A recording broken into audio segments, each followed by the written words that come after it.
Hello everyone, this is a quick video explaining how to play the Escape to the Kingdom of Heaven game.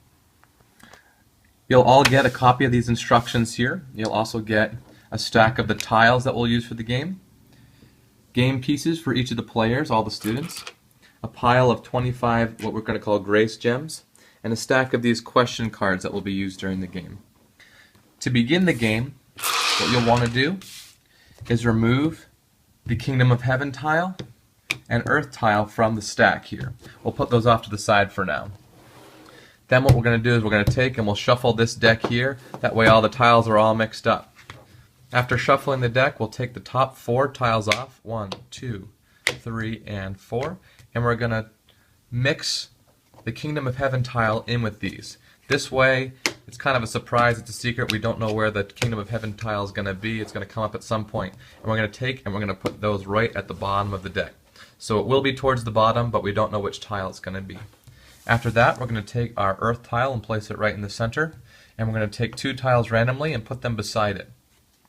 As you can see, these are going to connect with the doorways that are on the tiles. When new tiles are discovered, they do need to connect with the doorways in order to be able to be accessed. So every time a new tile is discovered, we're going to connect at the doorways, and I'll explain how that happens in a minute. After that, each player is going to get one of these pieces, and they can take and color them in, put their name on them, whatever they'd like to do, so that way we have game pieces. They can fold them so that they stand up on their own. That's the easiest way to get the most on the board. And then everybody will put their piece right here on the Earth tile to begin. Then starting with the youngest person, everybody's going to get 3 actions on their turn. So I'm the youngest player, so I'm going to start first. I'm going to take, and I can do 3 actions, and those actions consist of either moving to an adjacent tile, so I can move from this tile to this tile. That's one action. I can move to another tile if I would like to, but right now we don't have any more. So I can do up to 3 actions, so that's one action.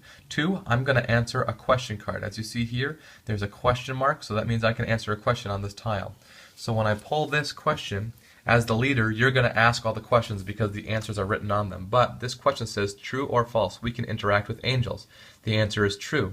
And please read all of the answers so that they get a little bit of an understanding of some of these teachings as we go through the game. So I got the answer right, so I earn myself 1 grace gem. You'll earn 1 grace gem for every question that you answer correctly. If, for example, instead of going to the right here, I had actually moved to the left, so 1 action, and then I decided to answer a question over here, this is a special tile. On this tile, every question that I answer, I get 2 gems because there's the 2 question marks there. So for 1 question, I get 2 gems when I get it right.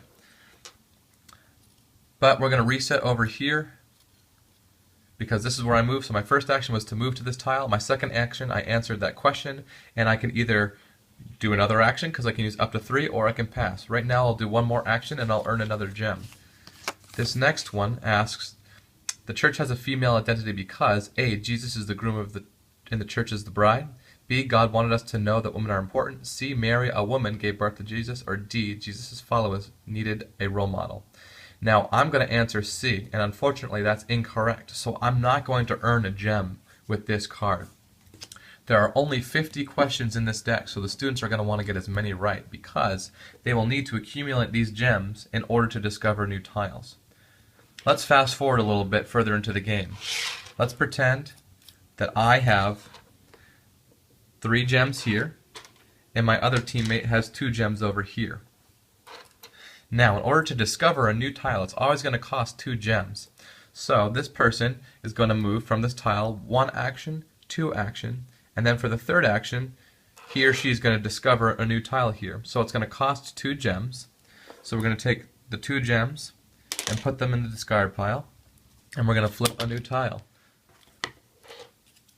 And we're going to attach it at a doorway. Now it will always cost 2 gems. Even though one's already been discovered here, it will cost another 2 gems if another tile is to be discovered on this other side. Gameplay is going to continue like this. The students need to move around the board, answer questions in order to earn the gems, in order to spend them to discover new tiles.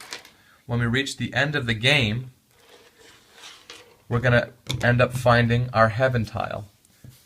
When we get to the heaven tile, all the students will need to gather on the heaven tile and it's going to cost 1 gem per person on this tile in order to escape. So all the team members need to be on the tile, and then the last person can take an action to escape, and they're going to need to spend 1 gem per person. So it doesn't matter who has the gems on that tile, they can be spent. Since this is a cooperative game, we can share the grace that we've been given. So I'm going to take 2 gems, and I'm going to spend them, and it means that we have now beat the game because we have escaped to the kingdom of heaven as a team. So please let me know if you have any questions. I will try to follow up as quickly as possible. Thank you all, and we'll see you this weekend.